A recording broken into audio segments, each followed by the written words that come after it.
As we recognize October as Breast Cancer Awareness Month, we are hearing the survival story of a local mother. And in her journey, she learned more and more younger women are being diagnosed. Fox 13's Frankie Thompson is in Pierce County to share her story and the advice from her healthcare team.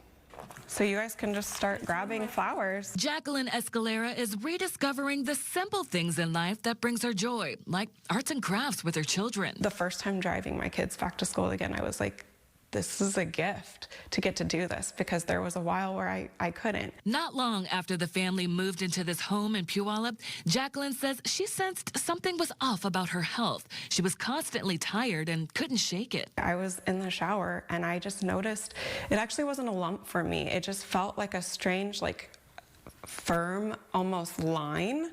And I just felt like this is probably just a cyst or something, but we should, I should definitely talk to my doctor and get it checked out. In July 2024, at just 38 years old, Jacqueline was diagnosed with 2 types of breast cancer, one of them being invasive lobular carcinoma that's found in postmenopausal women in their 70s. And the problem with lobular carcinoma is that it doesn't form that mass. It infiltrates in the tissue, and so it can be more subtle, where it's harder to feel, and even on imaging studies like a mammogram, sometimes it doesn't show up. This came as a shock to Jacqueline, not only because of her age, but because cancer does not run in her family, and there were no indicators in her genetic testing. Questioning if there were other young women like her, she turned to the Multi-Care Cancer Center in Tacoma for answers. They do not have a mutation that explains why they got breast cancer. So we really can't explain why more women are getting breast cancer, but we can say that it is a fact that it's happening to more young women.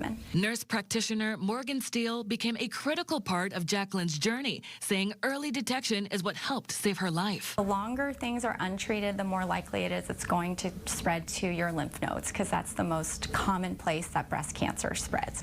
So if we diagnose women and it's just in their breast and hasn't spread anywhere, then the overall survival is high. Jacqueline's providers started her treatment with a double mastectomy in September 2024, followed by another surgery, 16 rounds of chemotherapy over 5 months, and 28 rounds of radiation. I like to think that the day that I had surgery was my cancer-free day. That was the day that everything was taken, and that's the day that my family and I celebrate as being cancer-free. Becoming cancer-free all started for Jacqueline with a simple self-check at home. Her care team is encouraging more women to do the same. It's not that you have to do an exam a certain way or a certain time of the month. It's more about knowing what's normal for you. So look in the mirror, what shape, what size, and then when you're in the shower or the tub, just kind of become familiar with what your breasts feel like. Jacqueline is continuing treatments and appointments to ensure the cancer does not reoccur. And now that she's reclaiming her time and her life, she's sharing her survival story in hopes of helping to save others. I've been to that brink where you're just like, I don't know if I can take any more, but you just keep going and you get through it and you get to the other side, and it does get better. Frankie Thompson, Fox 13 News. Health professionals say 40 is the average age for women to start screening for breast cancer. This includes receiving a mammogram. But for those who have a family history of breast cancer, doctors are urging women to start screening at an earlier age.